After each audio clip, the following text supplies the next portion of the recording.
يعلم فسبحانه لا يحصى امتنانه ولا باللسان ولا بالقلم نشهد أن لا إله إلا الله وأن محمدا عبده ورسوله الذي أرسله بالحق بشيرا ونذيرا وداعيا إلى الله بإذنه وسراجا منيرا فقد قال الله تعالى في كلامه المجيد والفرقان الحميد সবাই পড়ুন আউযু বিল্লাহি মিনাশ শাইতানির রাজীম বিসমিল্লাহির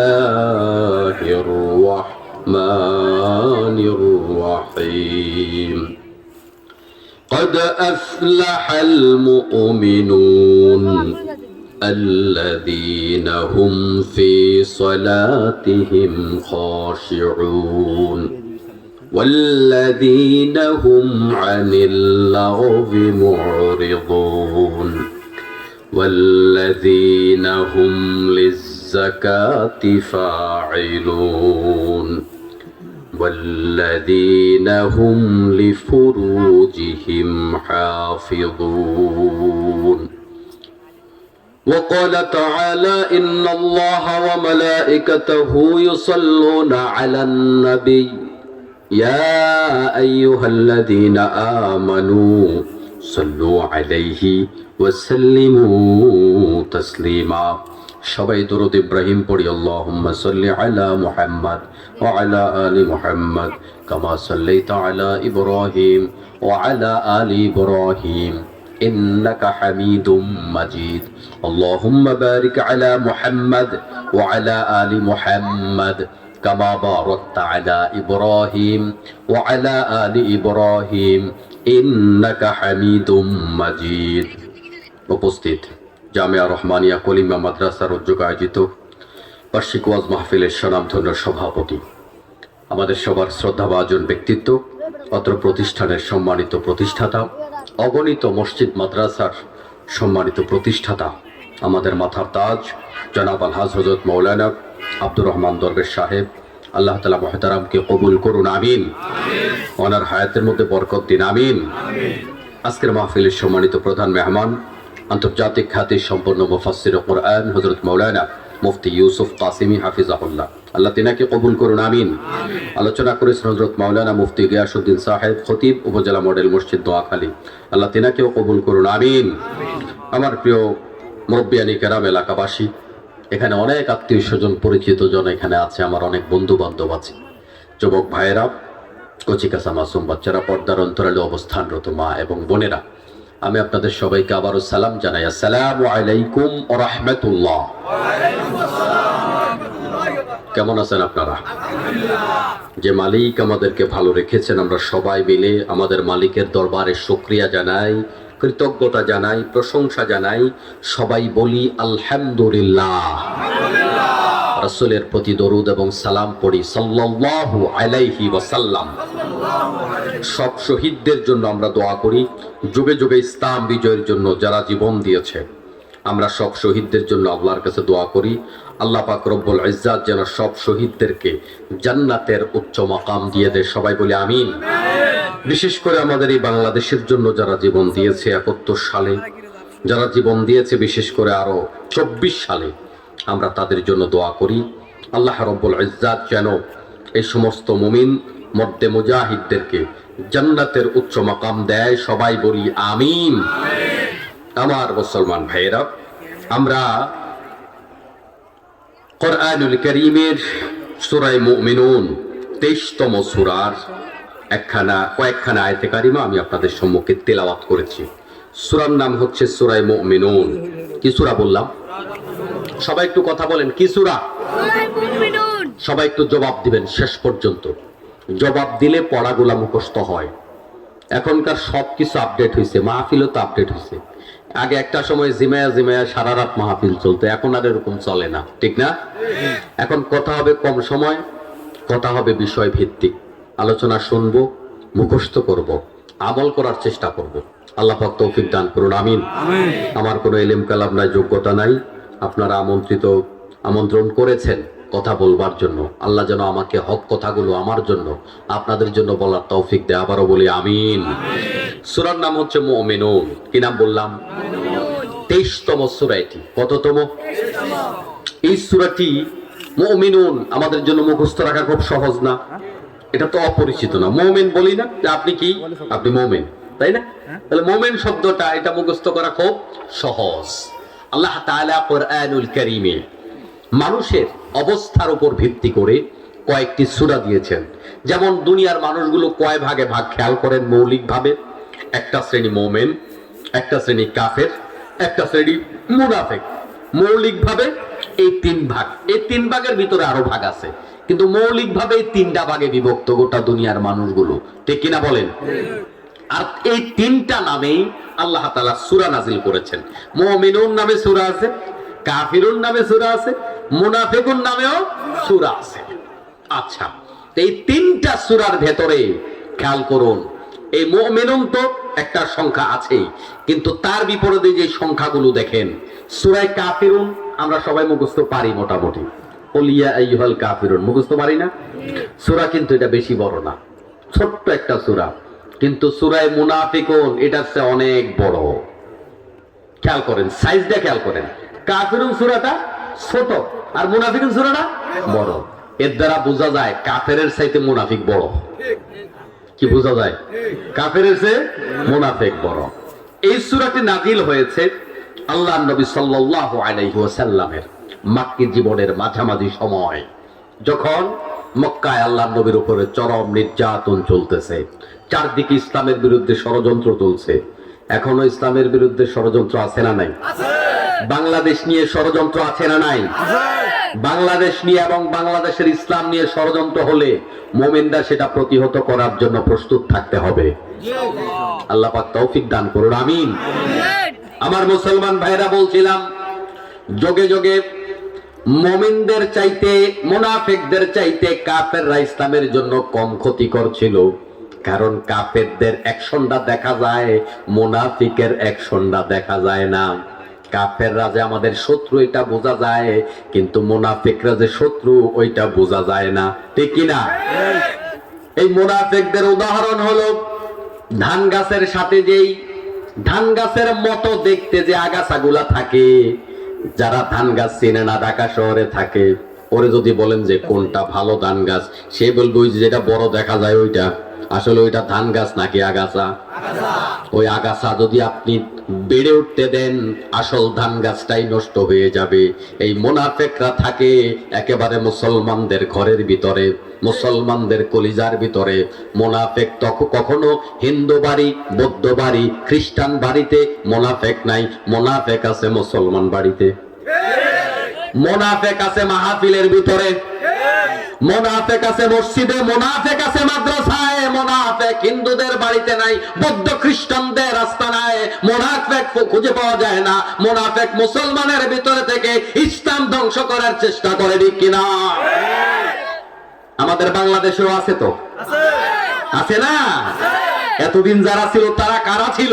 কেউ কি বলেছে যে আমি মুসলমানিত্ব থেকে বের হয়ে গেলাম? এটা কেউ বলেনি। কিন্তু বাংলাদেশের মাদ্রাসার সিলেবাস থেকে ইসলাম শিক্ষাকে কাটতে কাটতে মাদ্রাসার শিক্ষাকে স্কুলের শিক্ষাও রাখে নাই, নাস্তিক্যবাদী শিক্ষা ব্যবস্থা কায়েমের চূড়ান্ত পায় তারা করেছিল। তারা তো সব মুসলমানই ছিল নামটা অস্তে। তারাই তো মাদ্রাসা আমাদের মাহফিল গুলা বন্ধ করেছিল। এখন কলিমা মাহফিল করার জন্য থানায় যাওয়া লাগেছে নাকি? লেগেছে। 16 বছরের আগেও লাগেনি, এখনো লাগে না। ওরা কারা ক্ষমতায় ছিল? যাদের কাছ থেকে অনুমতি নিয়ে আল্লাহর কোরআনের কথা বলা লাগতো। ওরা কি ফেরাউন নাকি নমরুদ? বুঝা যায় ওরা মুসলমান নামদারি মুনাফিক। কেন তাদের অনুমতি নিয়ে কথা বলতে হবে? তুমি কোন খোদা? খোদার জমিনের মালিক হয়ে গেছো নাকি তুমি? জমিনের কি মালিক তুমি? তোমাকে জিজ্ঞেস করে আমাকে নামাজ পড়তে হবে? তোমাকে জিজ্ঞেস করে কোরআনের কথা বলতে হবে? আল্লাহ রাব্বুল আলামিন শুধু সময় দিয়েছে, 16 বছর হেদায়েতের জন্য সুযোগ দিয়েছে। আল্লাহ এটা বরদাস্ত করে না। এখনো আলেম ওলামার সাথে যারা বেয়াদবি করার চেষ্টা করে, গাদ্দারি করার চেষ্টা আল্লাহ এক টাকাও ছাড় দেবে না। যদিও আগের মতো বিরোধিতা করার সুযোগ পাচ্ছে না, তবে কেউ কেউ বিরোধিতা করা শুরু করেছে। সোজা শিক্ষা গ্রহণ করবেন, এখান থেকে বলে দিলাম। আলেমের বিরোধিতা করে আপনি আপনার আসন টিকায় রাখতে পারবেন না। এখন আজহারের বিরুদ্ধে লাগছে না কিছু লোক, দেখছেন না? আজহারের বিরুদ্ধে লাগছে। আজহারি কি ফেরেশতা নাকি? দেখি আপনারা সবাই মিলে একজনের নাম বলেন তো, যত হাজার বক্তার নাম জানেন আপনি, যে ওই বক্তা জীবনে কোনো ভুল কথা কয় নাই, নাম বলেন। আর আমার সামনে যারা বসে আছেন বলেন, দেন দরবারে, পারিবারিক কাজে, সামাজিক কাজে হুজুর জীবনে মিশা কথা কই নাই, জীবনে ভুল কথাও কই নাই, জীবনে কোনো কথা উদ্ধ করা লাগে নাই, জীবনে সরি বলা লাগে নাই। কোন আল্লাহ বলে আছেন? দাঁড়ান, আছেন নাকি? তাহলে মানুষের ভুল হবে কি হবে না? আজহারের ভুল হবে কিনা? মামুনুল হকের ভুল হবে কিনা? সব আলেমের ভুল হবে। যদি সে প্রতিনিয়ত প্রতিদিন ভুল করে সেটা ভিন্ন বিষয়। একজন আলেম 1.5 ঘন্টা কথা বললে তার কথার মধ্যে ভুল থাকতেই পারে, এটা অসম্ভব কিছু না, ঠিক কিনা বলেন? কিন্তু 2-4টা ভুল নিয়ে আপনার দাড়ি নাই, আপনারা দেখতে মুসলমান না কিন্তু বোঝা যায় না, আপনি বলতেছেন উনি কেন পলিটিক্যাল কথা বললো? পলিটিক্যাল কথা হুজুররা বলেছে বিদায় তারা মাহফিল বন্ধ করেছে। আর ওরা চায় এই পলিটিক্সের মাধ্যমে দেশ পরিবর্তন হয়, এই জায়গাটা যেন মোল্লারা দখল না করে। মোল্লারা যদি রাজনীতিতে না আসে, আমরা চুরি করতে পারবো, ডাকাতি করতে পারবো, দেশ বিক্রি করতে পারবো, এদেশের সংস্কৃতি নষ্ট করতে পারবো, এদেশের ইসলামের বারোটা বাজাতে পারবো। এই জন্য মোল্লাদের বেশি বেশি রাজনীতিতে আসা দরকার। মোল্লাদেরকে এই জায়গা থেকে মাইনাস করে করে এই বাংলাদেশ আজকে স্বাধীনতা হুমকির মুখে পড়ে আছে। এখন নতুন করে স্বাধীনতা পাওয়ার পরে আবার পাখা গলাইছে, এখন আলেমদের বিরুদ্ধে আবার ফতোয়া দেয়। খবর নাই কয়দিন আগে দল একটা আলেমদের বিরুদ্ধে কথা বলে মামু বাড়ি দিল্লিতে পালাইছে, আপনাদের খবর নাই? বাংলাদেশে আলেমদের বিরুদ্ধে যারাই কথা বলবে জনগণ তাদেরকে মাইনাস করবে। 20 বছর আগের হিসাব বাদ দেন, ওই হিসাব এখন বাদ হয়ে গেছে। এটা নতুন বাংলাদেশ, এটা জেনজির বাংলাদেশ, এটা তরুণদের বাংলাদেশ। আমরা যারা খুব শক্ত ভাষায় কথা বলি, এখন আলেমদের বিপক্ষে মাহফিলে এসে হুজুরে বাধা দেয়, সাবজেক্ট দেয়। এটা তো গত স্বৈরাচাররা করেছিল। আপনি আবার সাবজেক্ট দিয়ে শুরু করেছেন। সূরা ফাতিহার অর্থ জানেন আপনি? সালাম দিতে জানেন? মঞ্চে যারা সালাম দেয়, আসসালামু আলাইকুম, আসসালামু আলাইকুম কি মুসলমানের সালাম? সালাম শিখেন নাই এখনো পর্যন্ত। আউযুবিল্লাহ বিসমিল্লাহর অর্থ জানেন না, আপনি হুজুরের সাবজেক্ট দেন। আপনি কে? এখন যদি আলেমদের উপরে কেউ আবার আঙ্গুল তুলে, মনে রাখবেন আল্লাহ শুধু 2-4 দিন সময় দিবে, এরপর আল্লাহ আবার 12টা বাজাবে। এজন্য আলেমদের সাথে থাকতে হবে। রাজি আছেন? আলেমদের সাথে দুনিয়াতেও থাকতে চাই, পরকালেও থাকতে চাই। আলেমদের সাথে দুনিয়ায় থাকলেও লাভ, পরকালে থাকলেও লাভ। আল্লাহ নবী সাল্লাল্লাহু আলাইহি ওয়াসাল্লাম বলেন, কুন আলিমান আও মুতাআল্লিমান আও মুস্তামিআন আও মুহিব্বান ওয়া লা তাকুন খামিসান ফাতাহালাক। বিশ্ব নবী বলেন, হয় আলেম হয় না আলেম হও, না হয় আলেমের সঙ্গী হও, আলেমের ছাত্র হও, আলেমের মজলিসে বসো, না হয় আলেমকে ভালোবাসো। এই 4টা শ্রেণীর বাইরে গিয়ে 5ম নাম্বার হইও না, তাহলে তোমার ধ্বংস অনিবার্য। আলেমের বিরোধিতা করে মনে রাখবেন আপনি ধ্বংস ঠেকাইতে পারবে না, কারণ রাসূলের জবান মোবারক দিয়ে যেটা বের হয়েছে ওটা 100% কার্যকর হবে। আপনি নিশ্চিত থাকেন, 2 দিন আগে হোক আর পরে হোক, আলেমরাও ভুল করতে পারে, আলেমরা মানুষ। তবে আলেমদেরকে আপনি আন্তরিকতার সাথে সংশোধন করে দেবেন, এরপরেও আপনি আলেমদের থেকে দূরে সরে যাবেন না। আলেমদের সাথে না থাকলে দুনিয়াও বরবাদ, আখিরাতও বরবাদ, বলেছেন মুহাম্মদুর রাসূলুল্লাহ সাল্লাল্লাহু আলাইহি ওয়াসাল্লাম। কোরআনে কামাল নাই, হাসরের মাঠে একজন আলেমের সাথে উঠতে পারলে আপনার নাজাতের ব্যবস্থা হতে পারে। কারণ হাসরের মাঠে আল্লাহ তাআলা একক বিচার কাউকে করবে না, প্রত্যেকটা লোককে খেয়াল করবে কার সাথে উঠছে সে, তার নেতাকে, তার পীরকে, তার মুরিদকে। আল্লাহ তাআলা হাসরের মাঠে খবর নেবেন। এখন আপনি কার সাথে বন্ধুত্ব করেছিলেন, কাকে ভালোবেসেছিলেন, কাকে আপনার পাশে বসিয়েছিলেন, কার সাথে আপনার দহরম মহরম, কার নামে আপনি আদর্শ বলে বক্তৃতা দিয়েছিলেন, আপনাকে আল্লাহ তাআলা তার সাথেই হাসরের মাঠে উঠাবে। এজন্য বন্ধুত্ব হবে আলেমদের সাথে। কার সাথে? আমার আমল কম, ভালো আমলওয়ালা লোকের সাথে আমার বন্ধুত্ব হবে। আমি টুপি সব সময় দেই না, টুপিওয়ালা লোকের সাথে আমার বন্ধুত্ব হবে। দাড়ি এখানে অর্ধেক রাখছি, অর্ধেক রাখি নাই, আমার বন্ধুত্ব দাড়িওয়ালা লোকের সাথে হবে। সম্পর্ক যার সাথে ভালো হবে, আপনার হাসর তার সাথে হবে। সুবহানাল্লাহ। আমার মুসলমান ভাইয়েরা, সূরার নাম কি বলছিলাম মনে আছে আপনাদের? কমে যান নাই তো? সূরা মুমিনুন। মুমিনুন মানে বিশ্বাসীগণ। বিশ্বাসীগণ আমরা সবাই কি মুমিন? কার উপর বিশ্বাস? আল্লাহর উপর বিশ্বাস। এখন আমরা যে আল্লাহর উপর বিশ্বাস করলাম, আমরা কেন বিশ্বাস করলাম? জান্নাতে যাওয়ার জন্য।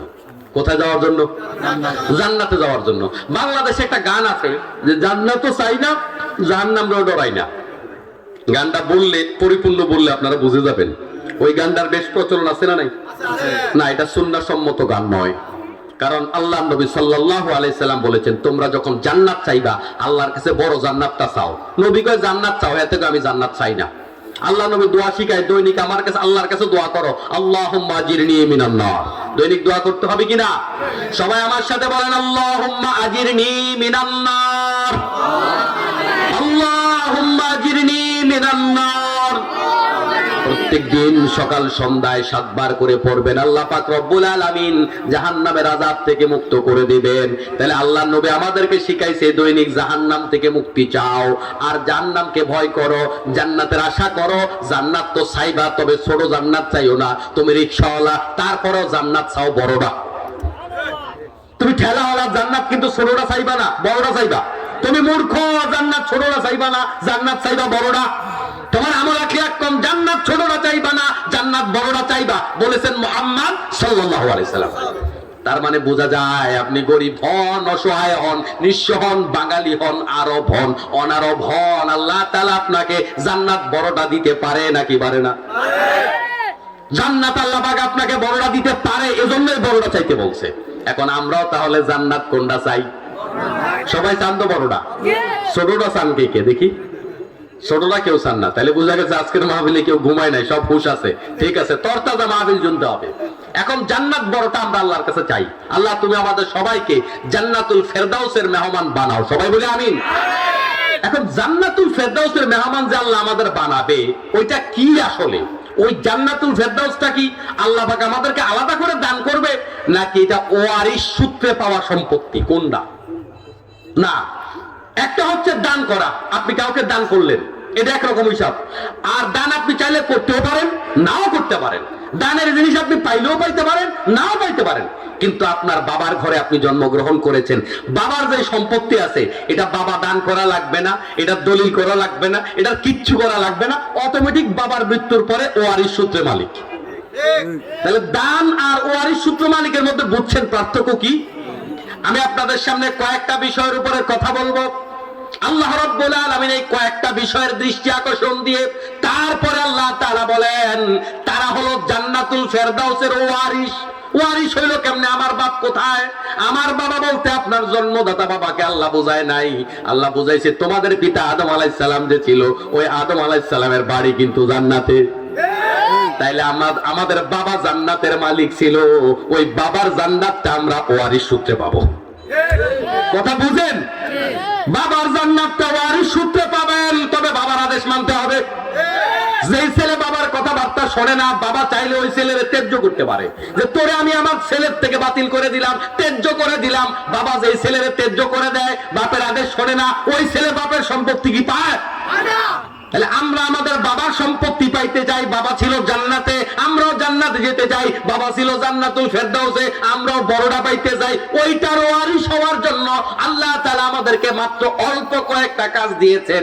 এই অল্প কয়েকটা কাজ করলে আল্লাহ রাব্বুল আলামিন আমাদেরকে ছোট জান্নাত নয়, জান্নাতুল ফেরদাউসের ওয়ারিশ বানাবেন।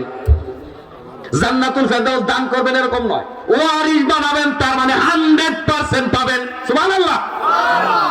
আমার মুসলমান ভাইরা, আল্লাহ তাআলা বলেন, ইন্নাল্লাযীনা আমানু ওয়া আমিলুস সালিহাতি কানাত লাহুম জান্নাতুল ফিরদাউসি নুজুলা।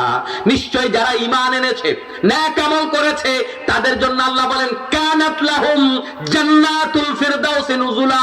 এখানে অতীত কালের ক্রিয়া ব্যবহার করা হয়েছে। কানাত মানে হলো তাদের জন্য তৈরি করা আছে। জান্নাতুল ফেরদাউস আল্লাহ ভবিষ্যতে বানাবে। আপনারে আমার এরকম ভুয়া আশা আল্লাহ দেয় না। আল্লাহ কয় জান্নাতুল ফেরদাউস অলরেডি বানানো আছে। সুবহানাল্লাহ। ভুয়া আশা নাই যে বানাবে, আল্লাহ দিলেও দিতে পারে, না দিলেও দিতে পারে, লাভ লস হিসাব করে আল্লাহ বানাবে, এরকম না। আল্লাহ কয় বান্দা নেক আমল করলে, ঈমান আনলে তোমার যেটা দিমু ওইটা আমি অলরেডি সাজায় গুজায় রাখছি। সুবহানাল্লাহ। তাহলে জান্নাতুল ফেরদাউসে আমরা সবাই যেতে চাই তো? কেমন?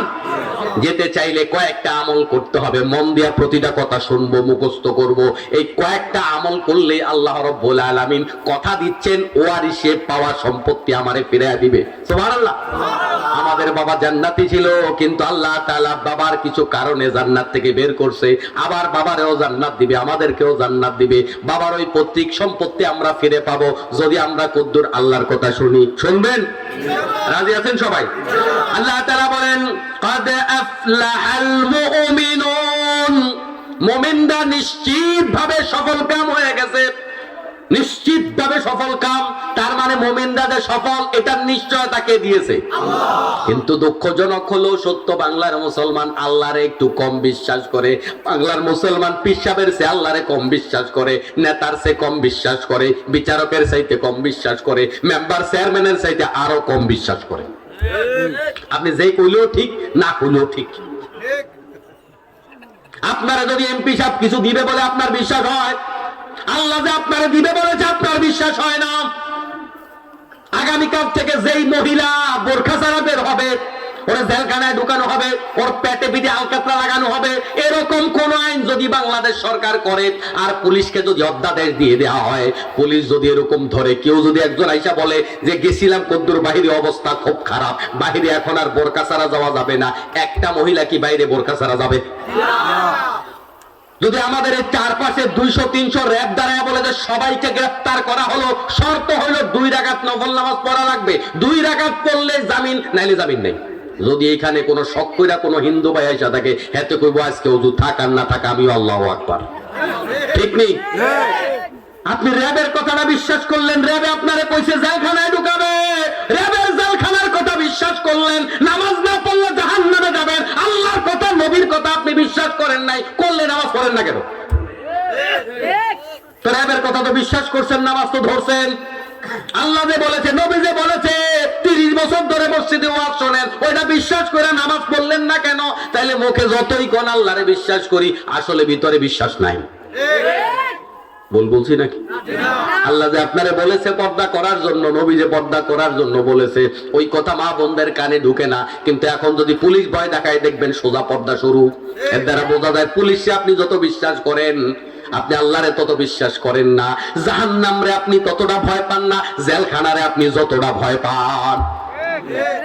আমার মুসলমান ভাইরা, আল্লাহ রাব্বুল আলামিন যে সমস্ত আলেমরা হক কথা বলবে না, ওই হক কথা না বলা, হক লুকানো আলেমদেরকে দিয়ে আল্লাহ পাক জাহান্নাম শুরু করবেন। আপনারা যেমন দোকান উদ্বোধন করেন আলেম দিয়া, ভালো জিনিস সবকিছু উদ্বোধন করেন আলেম দিয়া, আল্লাহ জাহান্নামটা উদ্বোধন করবে আলেম দিয়া। যে আলেমরা মুনাফিক ছিল, দ্বিমুখী নীতি অবলম্বন করেছে, সত্য গোপন করেছে, জ্ঞান অর্জন করেছে দুনিয়ার মানুষকে ভালো বক্তা বুঝাবার জন্য। আজকের মাহফিল থেকে আল্লাহর কাছে ভিক্ষা চাই, আমরা যারা কথা বলি, আল্লাহ তুমি আমাদেরকে ওই কাতার থেকে বাঁচাও, আমিন। আমার মুসলমান ভাইয়েরা, ও আজকে আপনাদের জন্য করি, আগে আমার জন্য, তারপরে আপনাদের জন্য। কারণ এই বক্তৃতা করা, ওয়াজ করা, এটাও জাহান্নামে যাওয়ার কারণ হতে পারে, ঠিক কিনা? আল্লাহ তুমি আমাদের আজকের এই মাহফিলে যারা এসেছে, মাইকের আওয়াজ যতদূর শোনা যায়, আল্লাহ সবাইকে জাহান্নাম থেকে আমাদের মওকুফ করে দাও, সবাই বলে আমিন। আমার মুসলমান ভাইরা, গত 16 বছরে কত আলেম ওলামা আল্লাহর ভয়কে চিন্তা করে নাই, সভাপতির ভয়ে হক কথা কয় নাই, সরকারের ভয়ে হক কথা কয় নাই, পুলিশের ভয়ে হক কথা কয় নাই, আছে না নাই? তাহলে ওই হুজুর রবরে বেশি ভয় পাইছে নাকি রবকে বেশি ভয় পাইছে? রবের চাইতে যিনি রবকে বেশি ভয় পায়, ওই হুজুরের ঈমান থাকেনি। এবার হিসাব করেন বাংলাদেশের কয় হুজুরের ঈমান আছে? ম্যাক্সিমাম হুজুর হক কথা জানে কিন্তু কয় না, কারণ হলো চাকরিটা বাঁচাইয়া চলতে হইব, ঠিক না বেঠিক? আমাদের কুমিল্লায় নাই, আমাদের এই থানায় নাই। বহু আনন্দ দেখেছি জালেমের সাথে মহরম মহরম, অথচ তার সাথে টুপি না মিললে সালামও দেয় না, পাগড়ি না মিললে কথা কয় না, সালাম দিলে সালামের জবাব দেয় না। আমার লোক আকীদা ঠিক নাই, ওই মদখোর, জুয়াখোর, সন্ত্রাসী, টেন্ডারবাজ, ওদের সাথে ওই আলেমের সম্পর্ক কিন্তু গলায় গলায়।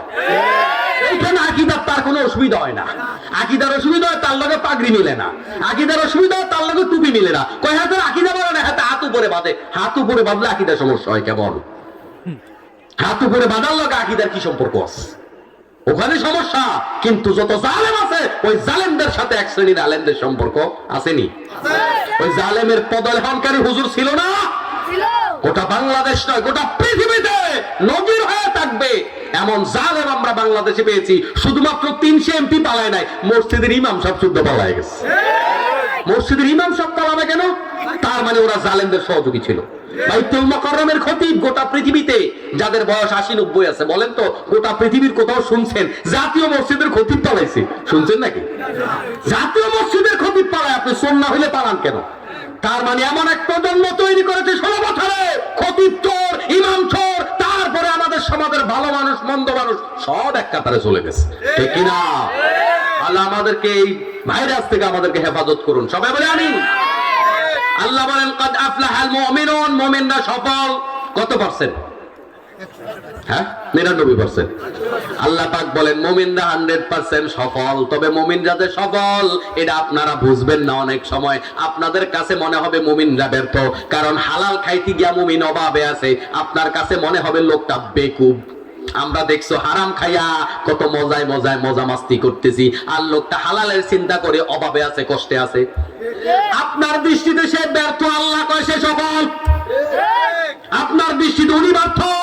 আল্লাহ আমাকে বাংলাদেশের ওই স্বৈরাচার শাসক বলেছে আপনার এমপি বানাবো, মন্ত্রী বানাবো, সরকারি বড় পদ দেব, এখান থেকে জামিন করে দেব, আমাদের কাছে আত্মসমর্পণ করেন। আল্লামা সাইদি বলছে অসম্ভব। আপনাদের কাছে মনে হয়েছে লোকটা বড় বেকুব, আপনার কাছে বেকুব মনে হতে পারে, তাদের কাছে এটা বেকুবই নয়, এটাই হচ্ছে সঠিক পথ। কারণ প্রকৃত আলেমরা কখনো বাতিলের কাছে মাথাকে নত করতে পারে না। আমার মুসলমান ভাইরা, বেলাল রাদিয়াল্লাহু তাআলা পায়ে রশি লাগায়া টানছে, গলায় রশি লাগায়া টানছে কেবলমাত্র কালিমা পড়ার কারণে। আপনার কাছে মনে হবে বেলাল কত বড় বেকুব, গোপনে গোপনে কালিমা পড়লেও তো পারত। এভাবে প্রকাশ্যে কালিমা পড়ে কাফিরদের এত বড় শত্রু হওয়ার কি দরকার ছিল? আপনার কাছে বেকুব মনে হবে, বেলাল কি বেকুব না চালাক?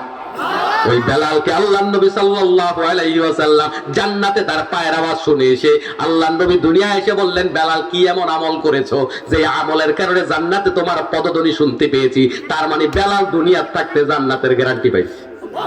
সুবহানাল্লাহ। ভাই যে কইন কি রে ভাই, আপনি কি ঘুমিয়ে গেছেন নাকি? নাকি চিন্তা করছেন যে যা হাদিয়া দিবে তো হুজুরে দিব, আমরা সুবহানাল্লাহ করার দরকার কি? একজন বকবক করুক, আমরা করব না। বেলাল রাদিয়াল্লাহু তাআলা আপনার দুনিয়ার দৃষ্টিতে মনে হবে লোকটা বেকুব, কি জন্য ইসলাম কবুল করে মার খাইতেছে? আল্লাহর নবী সাল্লাল্লাহু আলাইহি ওয়াসাল্লামের সাহাবী খাব্বাব খবায়েব পিঠের মধ্যে এমন ভাবে অগ্নিশিখার দাগ লেগেছে, অঙ্গারের দাগ লেগেছে, এক একটা বড় বড় গর্ত হয়ে গেছে। খাব্বাব রাদিয়াল্লাহু তাআলা আনহু কখনো কাউকে গর্তগুলা দেখাতেন না। তাকে প্রশ্ন করা হলো তোমার পিঠটা কেন ঢেকে রাখো? কারণ খাব্বাব তিনি যার কৃতদাস ছিলেন, ওই লোকটা ছিল কামার, তিনি লোহার কাজ করতেন। লোহার কাজ করতে অঙ্গার লাগে, ওই লোহার কাজ করে অঙ্গারের মধ্যে শোয়া উপর দিয়া পাথর চাপা দিয়ে রাখতেন, আর পিঠটা গলে গলে ছিদ্র হয়ে যেত। ভাবতে চিন্তা করেন কতটা অবাক করা বিষয়। আপনি আমি কি পারবো? বেলাল রাদিয়াল্লাহু তাআলার পিঠগুলা ছিদ্র হয়ে গেছে, গর্ত হয়ে গেছে। বেলাল কাউকে দেখাতো না, বেলাল কি বলে যে খাব্বাব কাউকে দেখাতো না। ওই খাব্বাব রাদিয়াল্লাহু তাআলা বলতো আমার এই গর্ত আমি কাউকে দেখাবো না, আমার এই গর্তগুলো হাসরের মাঠে আল্লাহ তাআলাকে আমি দেখাবো। আমার মুসলমান ভাই, আমরা কদ্দুর না কামাল করতে সবার কাছে শো করি, 2 টাকা দিলে শো আছে না নাই? ম্যাক্সিমাম মাহফিল গুলাতে এই ভাইরাস আছে, এটা করোনা ভাইরাসের চাইতে খারাপ। মাশাআল্লাহ, সুবহানাল্লাহ, আলহামদুলিল্লাহ, মারহাবা। হাততালি না দিলে জনগণ টাকা দেয় না। এজন্য আমি জীবনেও টাকা কালেকশন করতে পারি না, আমারও লোকজন টাকা দেয় না। এমনিতে আমি কালেকশন করা অভ্যস্ত না, তারপরেও কোথাও যদি কেউ আবদার করে হুজুর একটু করেন, আমি তাও পারি না, কারণ টাকা দেয় না তো। ফার্ম পারি না যে, বুঝেন নাই? মারহাবা পারি না যে, ফার্ম পারি না যে। হুজুররা তো পারলে এখান থেকে এতে বেটারে জান্নাতে ঢুকাই দেয়। টাকা দিবে না কেন?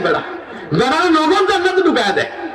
আমার মুসলমান ভাইরা, তা আপনারাও তো হুজুরের পামে পড়েন, আপনি বুঝতেছেন হুজুর পাম দেয়, তাও আপনি দিতেছেন টাকা। তার মানে পামের জন্য টাকা দেন, আল্লাহর জন্য না।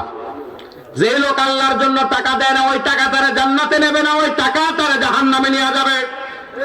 আল্লাহ ছাড়া কারোর জন্য কারোর নিয়তে যদি আপনি দান করেন, ওই দান করা শিরিক। আল্লাহ ছাড়া কারোর জন্য নামাজ পড়েন দেখাবার জন্য, ওই নামাজ পড়া শিরিক। আল্লাহ ছাড়া কারোর জন্য দেখাবার জন্য রোজা রাখলে ওই রোজা রাখা শিরিক। এজন্য মুসলমান ভাইরা, ইবাদত যা হবে সবটা আল্লাহর জন্য হবে। কার জন্য?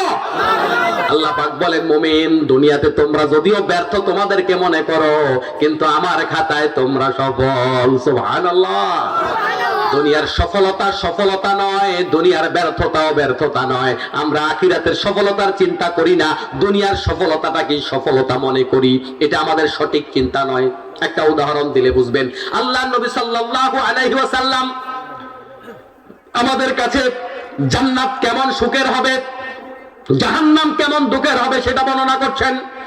একজন দুনিয়ার সুখী মানুষকে, যার জীবনে সুখ ছাড়া দুঃখ নাই, অভাব নাই, অনটন নাই, অসুস্থতা নাই, কোন ধরনের ব্যারাম নাই, হায়াত পেয়েছে লম্বা, সব সুখ আর সুখ, এমন একটা চির সুখী মানুষকে আল্লাহ তাআলা জাহান্নামের ভিতরে ঢুকাবেন। ফেরেশতারে বলবে জাহান্নামের ভিতরে ঢুকাইবা আর নগদ বের করে নিয়ে আসবা, এক সেকেন্ডও দেরি করবা না, ঢুকাইবা আর বের করবা। এবার আল্লাহ প্রশ্ন করবে, বান্দা দুনিয়াতে কেমন মজায় ছিলা, কেমন আরামে ছিলা?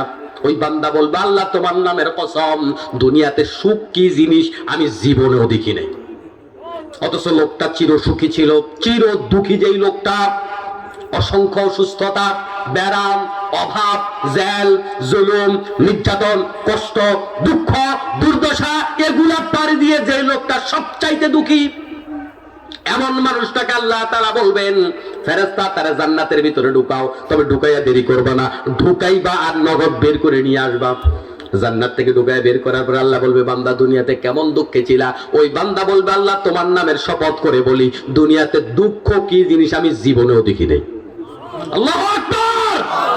এর দ্বারা বোঝা যায় জান্নাত এমন জিনিস গোটা জীবনের দুঃখ এক সেকেন্ডে ভুলে দেয়, আর জাহান্নাম এমন জিনিস গোটা জীবনের সুখ এক মুহূর্তে ভুলিয়ে দেয়। এজন্য দুনিয়ার রং তামাশা, দুনিয়ার আরামায়েশ, এগুলো সব ক্ষণস্থায়ী, এগুলার কোনো মূল্য নেই। দুনিয়ার সফলতা মোটেও সফলতা নয়, আখিরাতের সফলতা সবচাইতে বড় সফলতা। দুনিয়ার ব্যর্থতা কোনো ব্যর্থতাই নয়, আখিরাতে যিনি ব্যর্থ হবেন তিনিই হবেন চূড়ান্ত ব্যর্থ, ঠিক কিনা? এজন্য আল্লাহ বলে মুমিনরা সফল। আপনার আমার কাছে ব্যর্থ হতে পারে, আল্লাহ যেহেতু সফল বলেছে, আজকের মাহফিল থেকে বিশ্বাস করতে হবে।